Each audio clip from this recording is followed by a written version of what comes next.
If you have a condition in your neck that puts pressure on your spinal cord or spinal nerves, your doctor may recommend a cervical laminoplasty.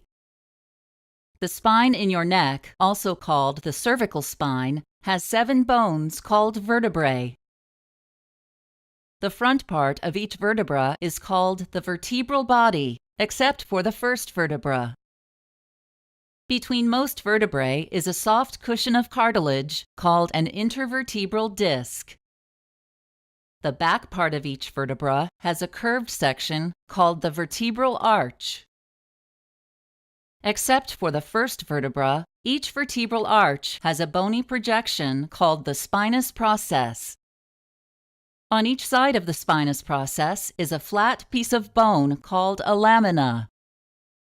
The vertebral arch of the vertebra surrounds and protects your spinal cord, a column of nervous tissue connecting your brain to other nerves in your body.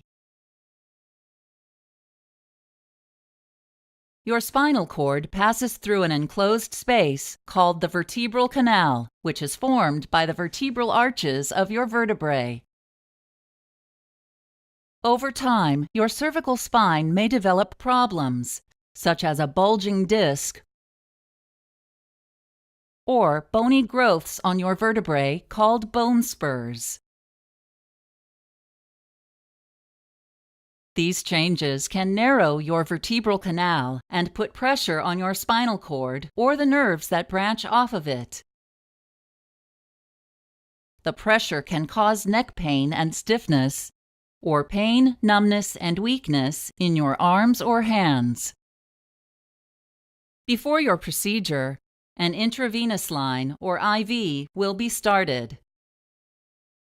You may be given antibiotics through the IV to decrease your chance of infection.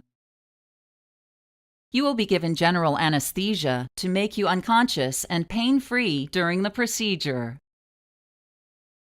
A breathing tube will be inserted through your mouth and down your throat to help you breathe during the operation. Your surgeon will make an incision on the back of your neck. The laminae of the affected vertebrae will be exposed. Your surgeon will remove the outer layer of bone from each lamina, forming 2 troughs.